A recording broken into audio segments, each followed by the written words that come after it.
So I started getting a lot of these new wave bands. They were willing to do it for the door, you know, bands like the Normals, Lenny Zenith, and then I didn't seek out any national acts. I didn't really have the money to pay, because these national acts, you have to send them half the money in advance. And my first national act was Asleep at the Wheel, and everybody talked them up that they do really well, and I did really well with them. I was able to book them without sending in a deposit. They kept asking, "Where's the deposit?" So I made it's in the mail. It's in the mail. It's in the mail. So I was kind of riding the skin of my butt, whatever. Okay, so that paid off really well. And then once I started saving a little money up, I could start booking some bigger names. Yeah. In the business, but I was very careful how I did that, because, you know, I didn't have a lot of money, you know, and also I lived real close to the club to be on top of things.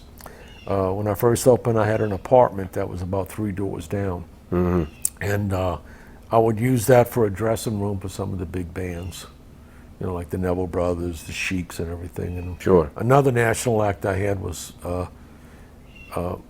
Muddy Waters, and I used that for the dressing room there. So my lease was running out, that apartment, and I was looking around for apartment close by, because I always, it was important for me to be on top of things. So a friend of mine said his dad had a trailer across the lake. He said, "Let's put a trailer in back of the club and you can live in the trailer." I said, "That's a great idea." Yeah. And I saved a lot of money by doing that. And hooked up the electricity from the club. I ran a plumbing line to the trailer, and I lived in the trailer for about a year. Yeah. And I used that, let the bands use that for a dressing room also. And sure.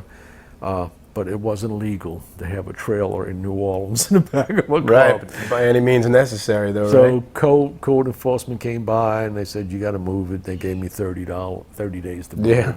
So I sold it and moved it out. Then I found another apartment close by. But you got to do that for a year before they came by and said something about it. Yes, Fantastic. right. So it was very convenient, and I was saving a lot of money by doing that. Sure.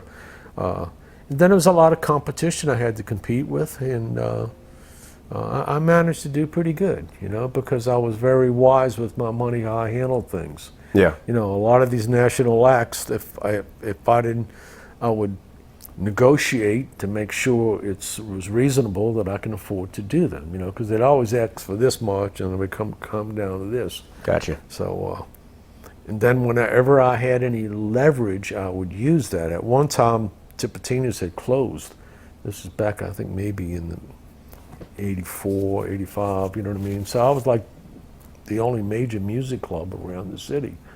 And one of the episodes I remember was Greg Allman wanted to play the club doing New Year's time, okay? And he was asking something like $14,000. And I told the agent, said, "Well, I said, "I don't give guarantees." He said, "This is Greg Allman." I said, "I know, but, you know, I'll be glad to have him play for the door." Yeah. "This is Greg Allman." I said, "No, that's all I can do." So a couple of days later, they called me back. They said, "Okay, we'll do it for the door, 100%. I said, no, I can't do it for 100%. I have to pay production costs, security, sound equipment, and all that, so I'll do it for 80%. So they agreed on doing it. They played the club. He made $15,000. We rang up $15,000. Nice. So it worked out good. And he had approached you to do the show? Yes. Well, his agents approached me. Oh, okay. So I was like only the major club around Sure. at the time. Yeah.